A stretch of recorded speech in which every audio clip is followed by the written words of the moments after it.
is your ticket to a world of mystery, nightmares, and the supernatural. Get ready for a journey to the scariest places. But remember, once you open this door, there's no turning back. Ready to explore the secrets in the dark.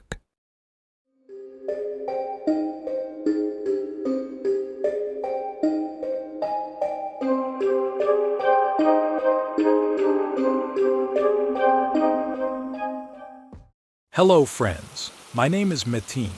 I am a 45-year-old man who was divorced from his wife. Several years ago, we were leading a happy life together, having married with love. Over the years, I noticed some changes in my wife. After these changes, life became a prison for me. I am not one of those husbands who show violence towards their spouses, so I tried very hard to rectify the mistakes and wrongdoings.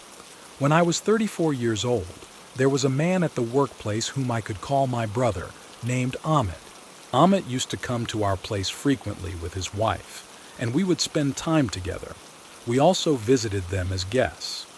After several months, as our friendship deepened, Amit started taking a different attitude towards me and distancing himself. Observing the changes in him, I wondered why he might be doing this. Despite asking him several times if his wife didn't want him to see me, he couldn't give me a clear answer. During that time, Amit worked quickly to finish his tasks and left work early. Thinking he might have a problem, one day I discreetly left work early and began to follow him. While he was driving ahead, I followed him from a distance in my car. After arriving in our neighborhood, I started to wonder why he might be here. After a bit more following, he parked his car in front of our house and entered our building. He didn't have any relatives or acquaintances in our building, so I became suspicious that he might come to our place. After waiting for him to enter the building for a while, I followed him and went up to the floor where our apartment was. There were Amit's shoes in front of our door. I wondered what business he had in our house and what mess he was causing. Even if my wife was at home, she would take the key out of the door and put it aside. When we came home, we would use the key to open the door. I quietly took off my shoes and slowly opened the door. I listened to the inside for a while. When I heard laughter and intimate sounds, I lost my temper. The sounds were coming from our bedroom. Heading in that direction, I realized that Amit was having an affair with my wife, coming to our house every day after work to be with her. I was so enraged at that moment that when I pulled out the knife I always carried, I locked eyes with the woman I called my wife. My so-called wife immediately tried to explain, "Look, Metin, it's not what you think." What else could it be? Not what I thought. They were both standing naked in front of me. Fueled by the sense of inferiority from being betrayed, I attacked both of them with the knife in my hand. I began stabbing Amit and the woman who would have been my wife repeatedly. For a moment, the image of my late father came to my mind, and he said, "Metin, don't do it, son. Don't ruin your life." At that moment, I dropped the knife and called the police. I told the police that I caught my wife and my co-worker in bed, and I stabbed them repeatedly. After providing the address, I sat down and waited. The place was literally a pool of blood. Due to the evils they had put me through, I couldn't even look at their faces. Shortly after, the police arrived. After the police came, my son entered and asked, "Dad, what happened here?" I explained the situation to my son. They handcuffed me and took me into custody. I was arrested by the duty court and sent to prison. After that, with trials and hearings, and because the despicable man named Amit and the low-life woman I called my wife didn't die, and the situation I faced was considered a mitigating factor, I was sentenced to a total of 8 years in prison. If they had died, I might have gotten a life sentence, not worth it for these people. In prison, I saw that there was a system of power in the cells. There was a cell boss in the cell I was in, the most cursed man I ever knew. While in prison, I did laundry, washed dishes, and cleaned toilets. I was forced to do these tasks because I was the last one to arrive, according to them. After a while, another man came after me. After he came, I only started distributing tea. In this way, in my prison life that started like this, after 3 years, I wasn't doing any work at all. I had plenty of time to think during my time in prison. I wondered if I shouldn't have done it, if it was worth it for them. Occasionally, my son would visit, bringing news from the outside. His mother had married another man, and my son was already staying with his grandmother by his own choice. They say time flies quickly. Before I knew it, 8 years had passed. I'm getting out of prison tomorrow. I entered the prison as a young man at the age of 34, and I'm leaving as an aged 42-year-old with gray hairs, as a changed man. As soon as I got out, I embraced my son and mother. After a week of reuniting with them, I realized it was time to work. I went for job interviews to work as a tower crane operator, just like I used to do. I could easily find a job since there weren't many people doing my job, but who would hire a former convict? That was a bit complicated. After a few job interviews, it happened just as I feared. Companies didn't want to hire me because I was a former convict, thinking I might cause trouble. Nonetheless, I left my phone number with them in case they changed their minds. I came home after searching for a job all day. Sitting at home with a heavy heart, my mother said, "Don't be sad, my son. Your father's pension is here. We can manage for now." I replied, "Thanks, Mom, but I can't stay without working." While eating with little appetite, my phone rang. It was one of the companies I had interviewed with. The person I spoke to said, "We are in a tight spot right now. I was actually very interested in hiring you, but the big boss didn't want it. I'm vouching for you at great risk. We're starting a big project tomorrow. Can you come and work?" I was thrilled with this uplifting news. Now I could send my son to university without worry. The next day, I woke up early and went to the construction site. I examined the tower crane that had been set up beforehand.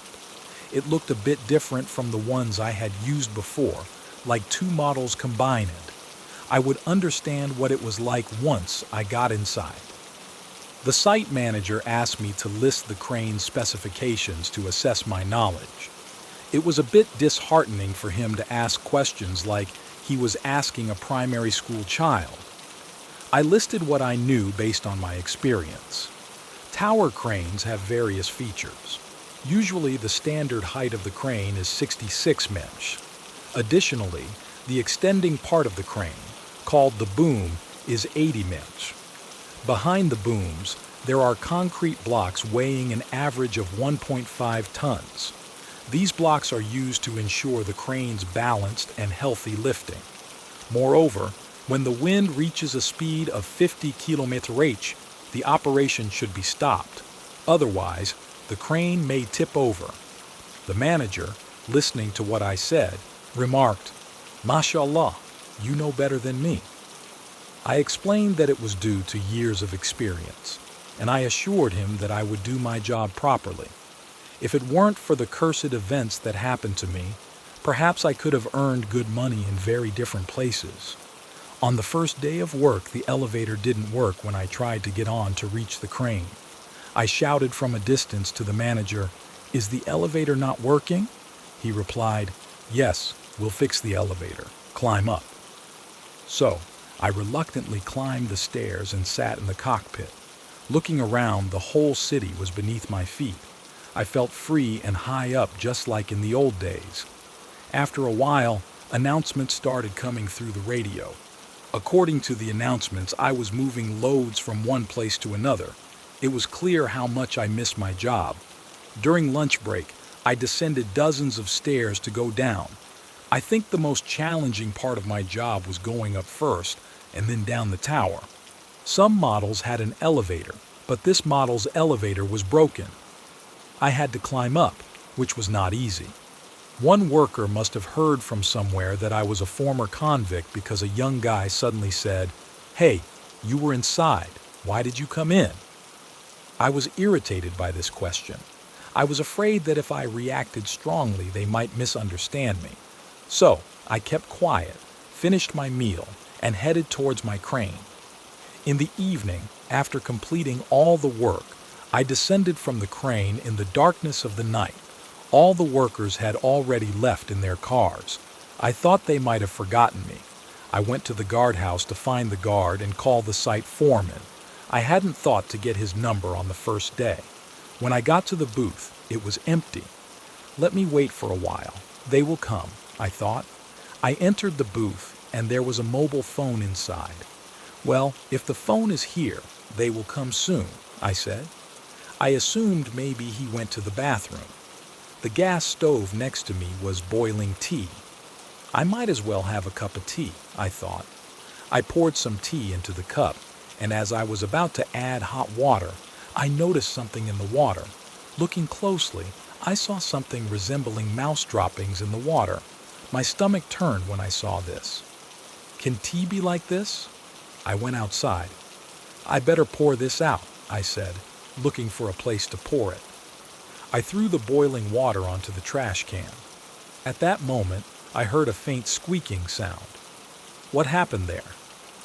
I went to the trash can but couldn't see anything. Did I unintentionally harm an animal? Maybe a cat came, I thought.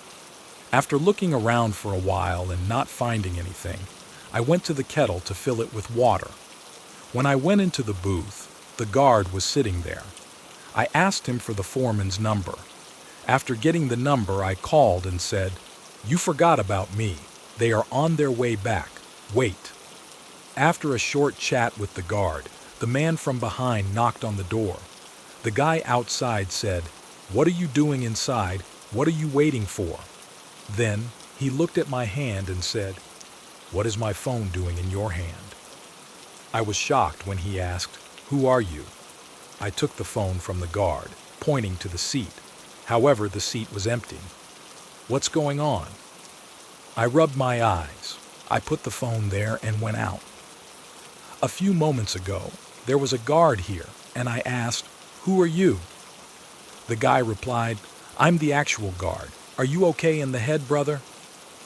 He asked what I was doing with my phone.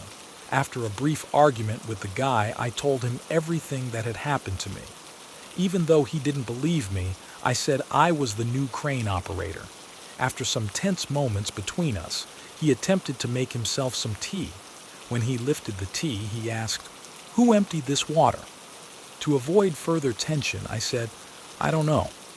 After a while, the site manager arrived, and I joined them in the car. In the car, the guy who irritated me was sitting quietly beside me. Reluctantly, I sat next to him, took out my phone, and started fiddling with it. While exploring, he leaned over and again asked, "Why did you go inside, man?" I repented, looking ahead without answering. After a while, he nudged my shoulder and said, "Why did you go inside, man? Whom did you kill?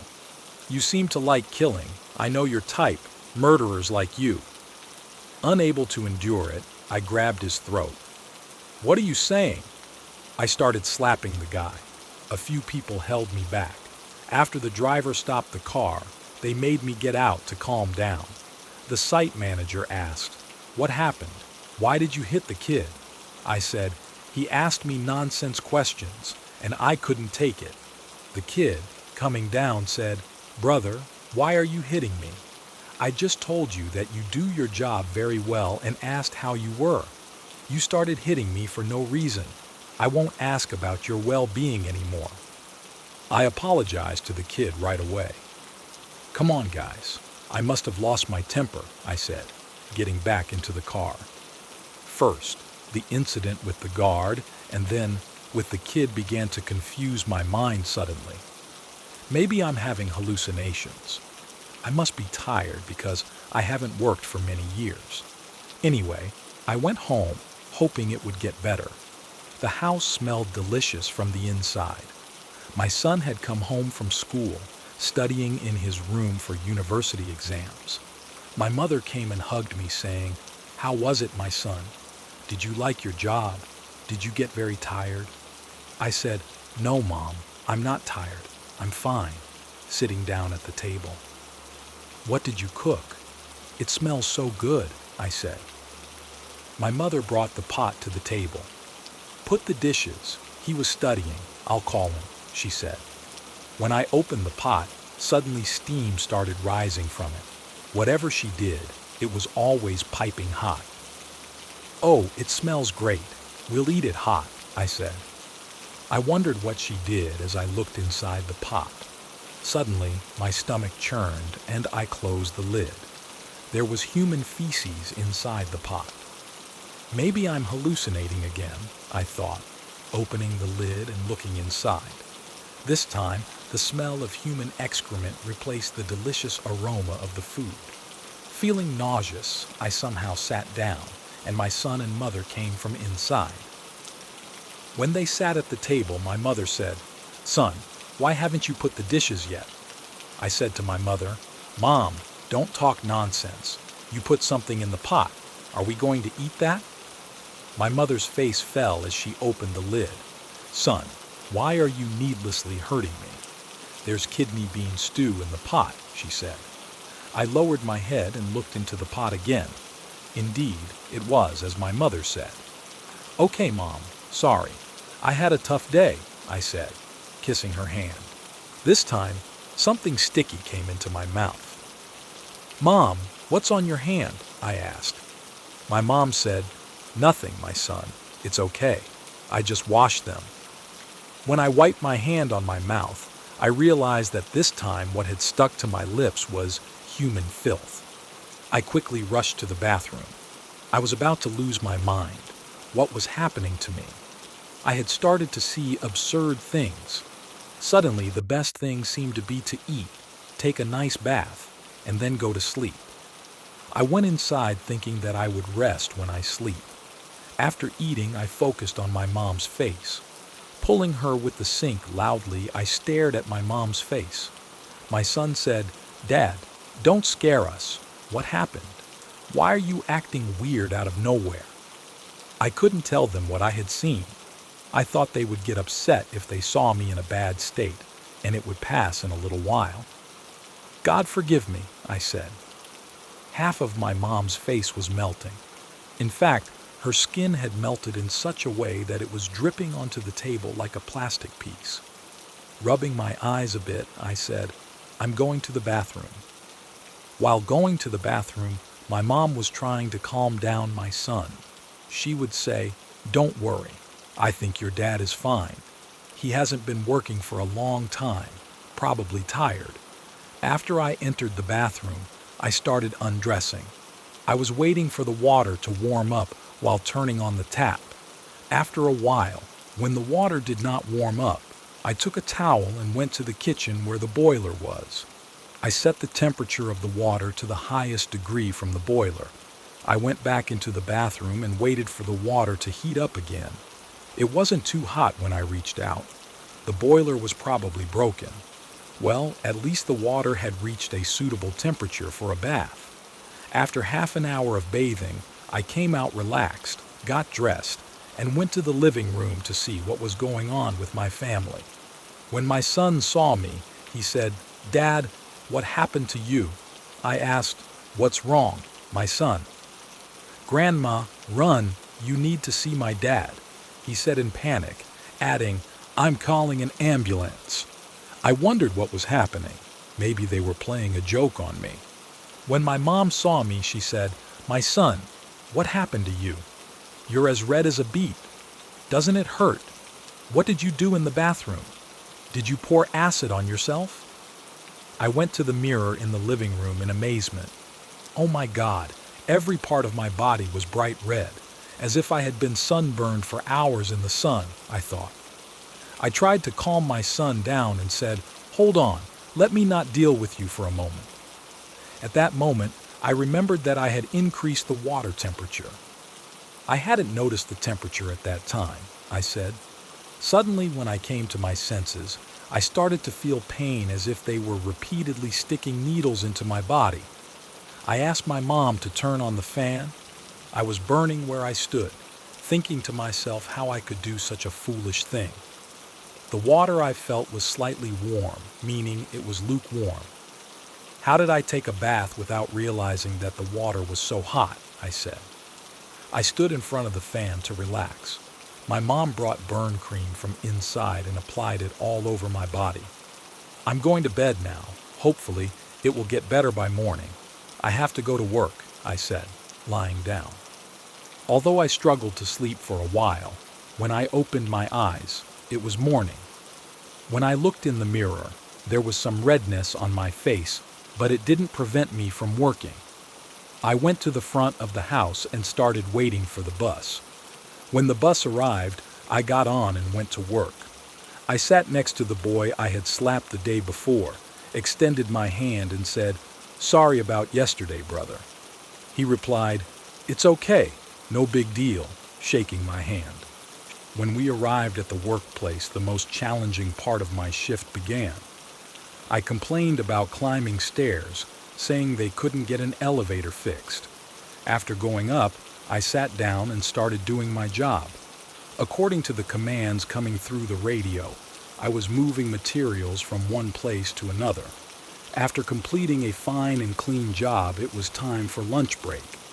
By the time I descended from the crane, 15 minutes had already passed.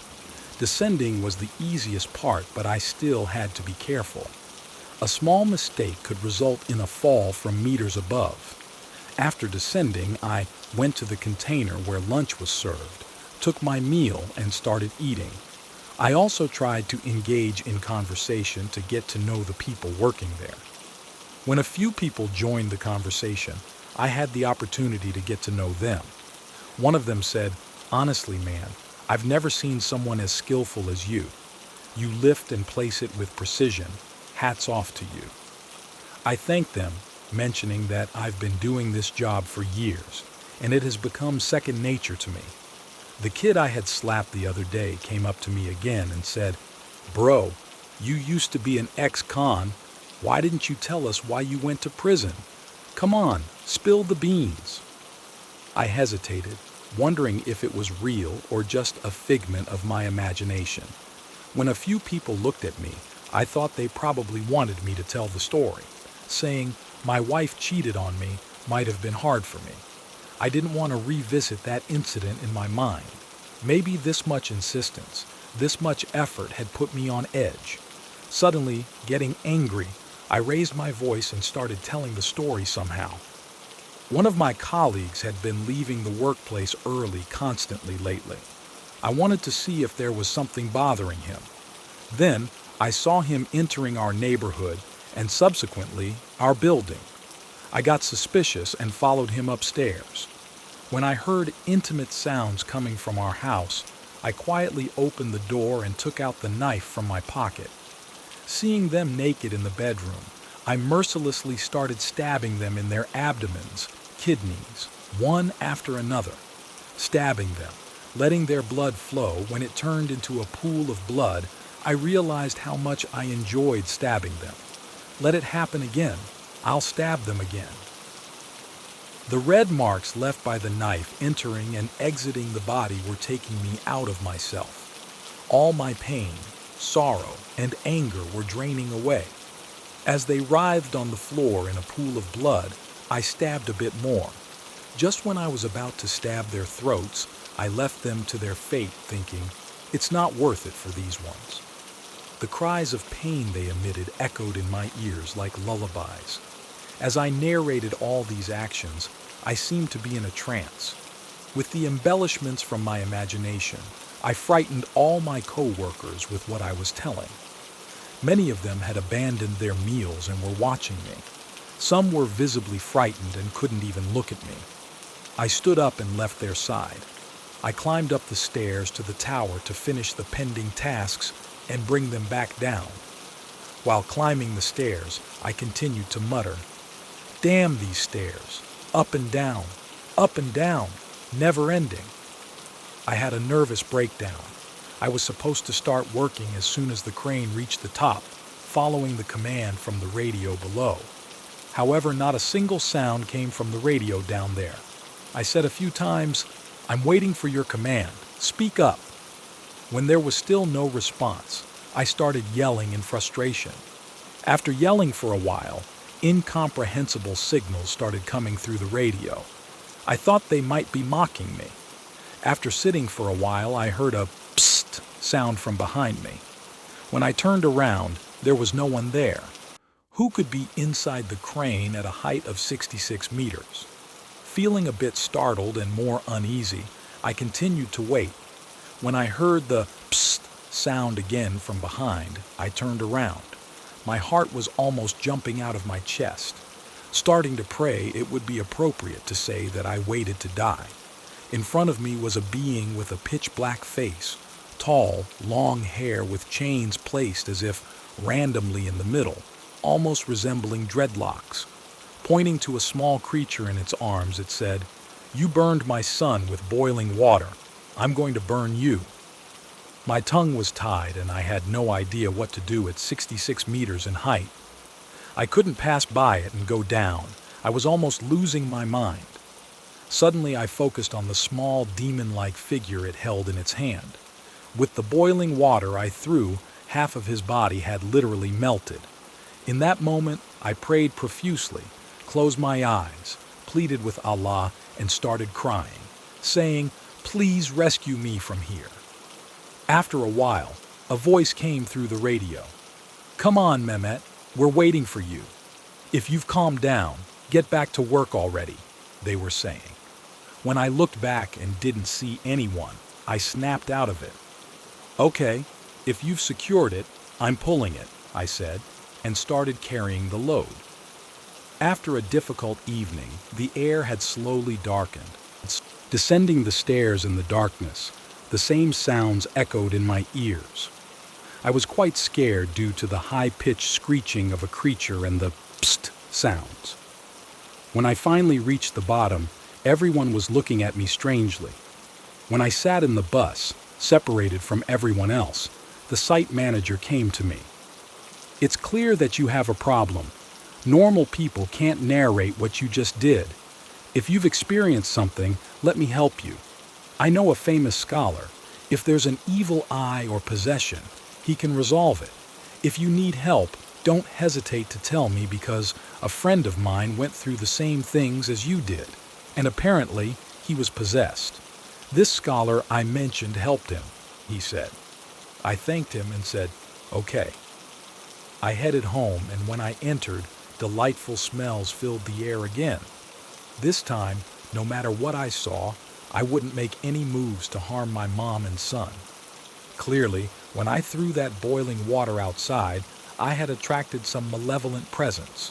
Unknowingly, I had harmed a supernatural entity.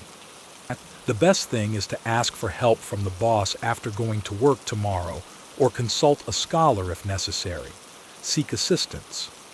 Otherwise, I won't be able to carry on with my life like this. I've just been released from prison.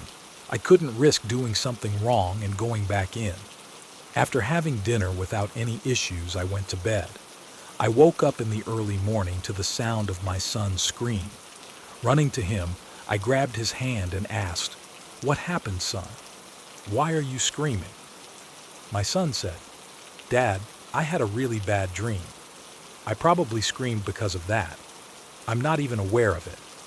When I asked, "What happened? Tell me," he replied, "No. If I tell you, I'll lose sleep. It was a weird thing. I'll tell you tomorrow." "All right, whenever you're ready," I said, and then I went back to my room. As soon as I laid my head on the pillow, it was time for the alarm to go off. Damn, I just checked the time. It was 2 in the night. When did it become morning? I sat up, complaining about my sore body, and went out to the street to go to work. Getting on the bus, I leaned my head against the window. As soon as I did, I heard a tick-tick sound from the window. Startled, I looked at the reflection on the car window, and there was a supernatural being appearing to me at a height of 66 meters. It was saying, "You killed my son. You harmed my son. You burned him." Terrified, I sat still looking outside, and the boss sat next to me. When the boss sat next to me, I snapped out of it and said, "Boss, You mentioned yesterday about going to that scholar together, right? The boss replied, "Sure, okay. After work, let's go together, and we'll have him take a look at you." Thanking him, I leaned my head against the window again. This time, the reflection of that supernatural being was not there on the window. He would appear and disappear. What was he trying to convey, I wondered. When I went to work, I stood under the crane. Those stairs had grown quite daunting in my eyes. Climbing them felt like torture now. Deep down, I also feared, I wonder if he will appear to me again at the top of the tower. Compelled, I had to endure until the evening and do my job. As I climbed the stairs slowly, I felt the soles of my feet burning. Due to this heat, my body was drenched in sweat. Climbing only 50 steps and being covered in blood and sweat like this was not logical at all. After working a bit more, I leaned to the right to drink water. When I opened the cap of the water bottle and brought it to my mouth, I sprayed the water back with a burning sensation. Despite being in the cold shade, the water had turned into boiling water. All this happened just because I unknowingly poured that boiling water near the trash. I prayed for this curse to end and for me to be freed. When lunchtime came, I went downstairs again. No one who saw me dared to speak. I told them. I admitted that I exaggerated the story I told yesterday. I am not the person you think I am. I've made mistakes just like any man who has been deceived before. I paid for it in full afterward. Lately, my nerves have been shot. Sorry about that, I said. The workers there supported me, saying, "No problem, brother." After having lunch, feeling proud and happy for the support, I started working for the afternoon. After climbing so many stairs, I reached the cabin. Since the chair I was going to sit in was a 360-degree swivel chair, I started turning it towards myself with my hand to sit. Just as I was about to sit down, a screeching sound came.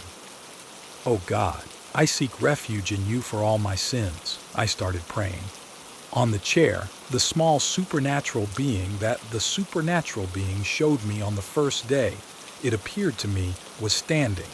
Smoke was constantly coming out of it, and it was squealing with deep breaths. As the intensity of the squealing gradually increased, I couldn't bear this sound anymore. I wonder if I should try to grab it with my hand and put it aside, I thought. Or should I close my eyes and wait to see if it goes away? Although I waited for a while with my ears closed for the sound to pass, closing my ears was not a solution. Disgusted, I attempted to pick up the sitting being. I inserted my hand into what I considered the abdominal area, the area that moved when breathing. My hand started to feel an extreme burning sensation. It started to burn a lot, as if I had grasped a piece of fire and was lifting it. I couldn't bear the pain, and at some point I even considered throwing it. However, I concluded that throwing it wouldn't be right because something always happened to me due to my own mistakes. Slowly, enduring the pain, I placed it in a corner and sat in my chair. The chair had also become very warm from the warmth of that being. I had to sit and stand for a while to get used to the heat. I announced that I was ready over the radio. While my work continued, about 2 tons of material needed to be placed on the upper floors. They attached the material to the crane's hook. Carefully manipulating the crane from the console, I first lifted the materials into the air, then turned the tower towards the place I was going to release them. Just as I was about to lower them, a sudden squealing sound started right next to my ear. In a momentary reflex as I tried to cover my ear, my hand quickly hit the control lever. The impact caused the materials to be scattered rapidly from side to side. Just before they were about to fall, I skillfully slowed them down in a balanced manner. If those materials had fallen, I could have ended up working for free for 3 months. I thanked God that I was the only one who saw the materials scattered like that. I didn't want them to think I was a novice. Everyone else was busy with other tasks. Taking a deep breath, I looked in the direction from which the squealing sound came. The being had risen, wandering from side to side in the cockpit with its half-melted body emitting flames. It moved to a corner and left its excrement there. After that moment, I remembered that the smell of that excrement was similar to what I had seen and smelled in my mother's cooking.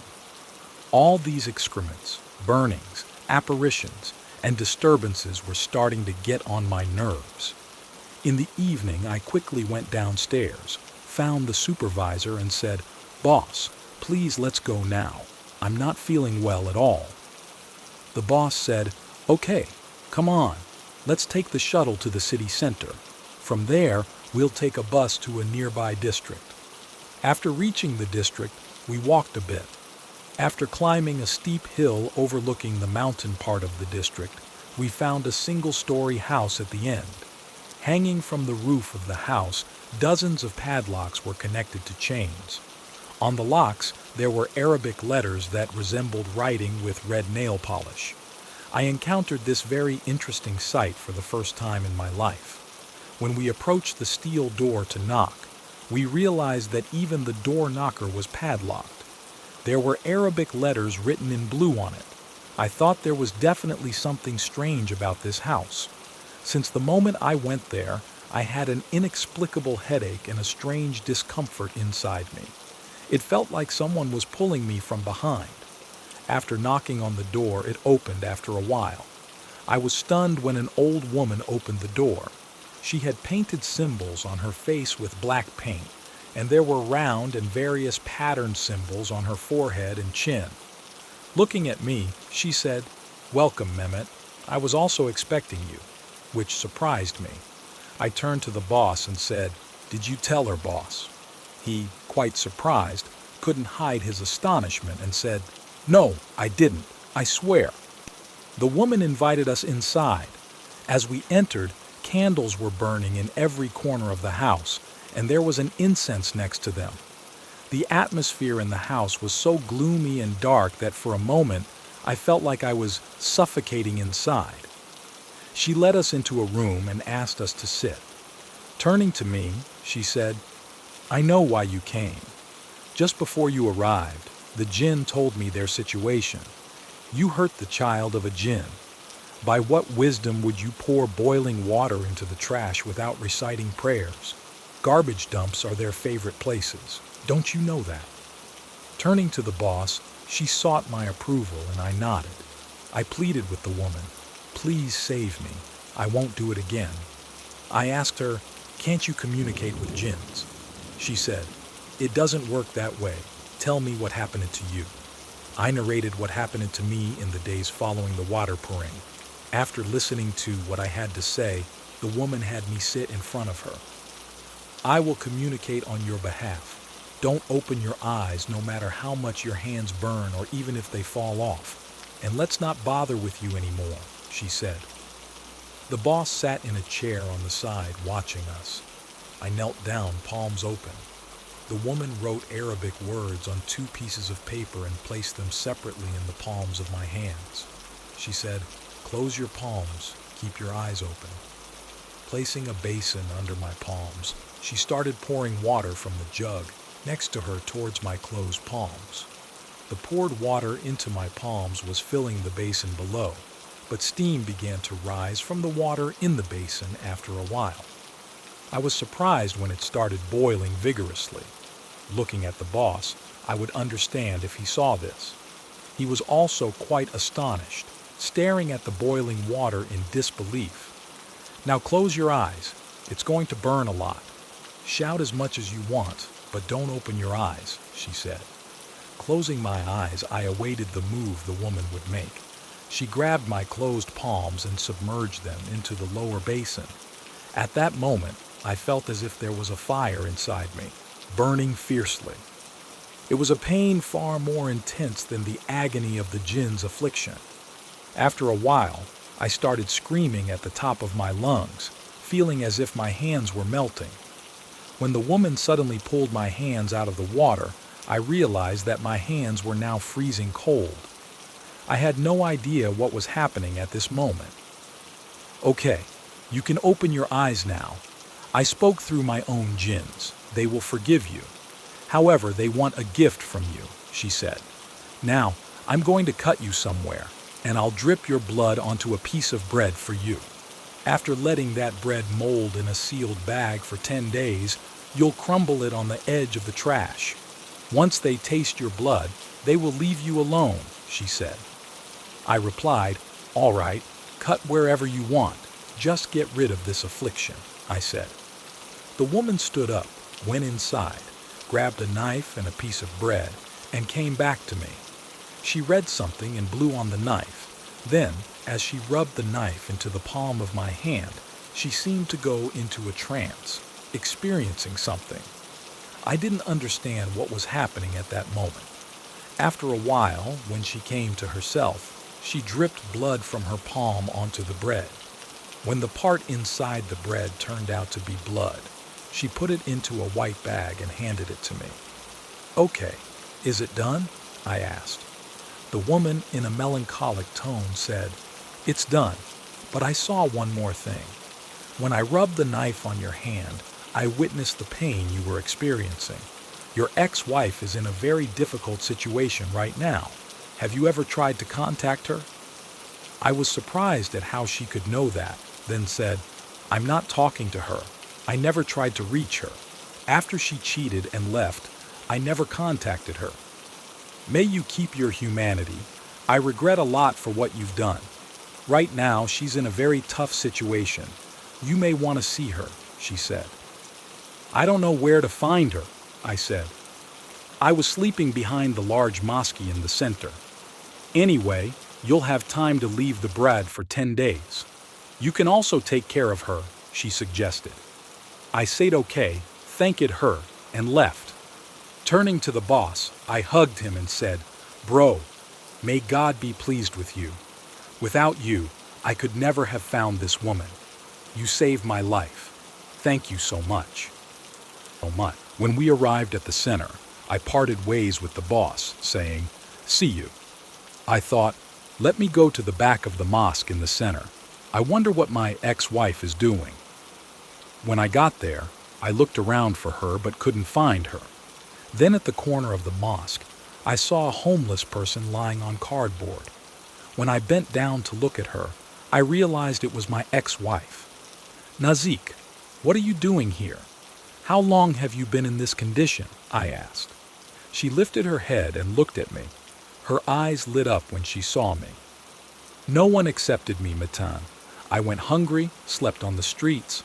I've been suffering since the day I betrayed you, and no one gave me a job. One day, I'll die in the cold here, she said. At that moment, I felt great pity for her situation, forgetting my own troubles, and I took her arm. Yeah, you cheated on me, but I made you pay for it by stabbing you.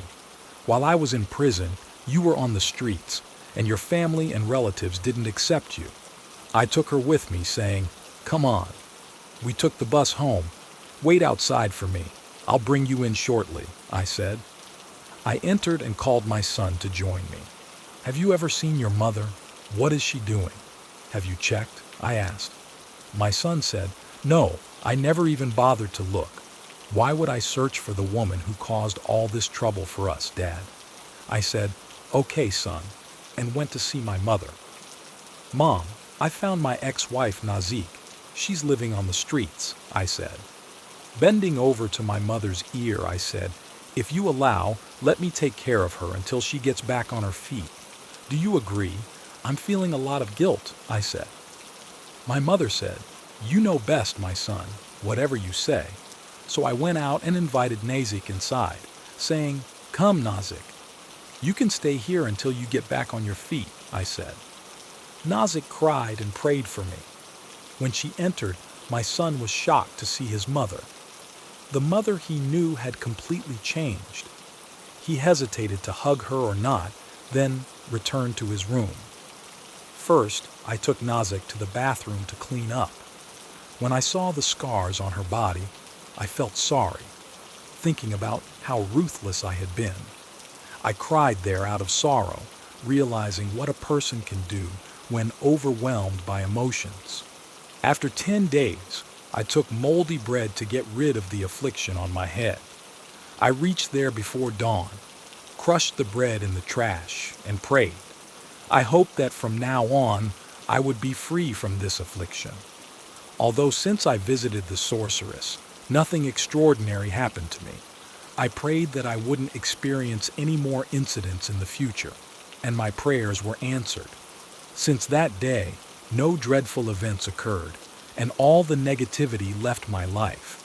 Deciding to make a change in my life, I chose to forgive Nazik. Although my son struggled to accept this decision, the longing for his mother must have been heavy on him, and he too forgave her. Nazik and I remarried. I hope that from now on we can continue our lives more happily.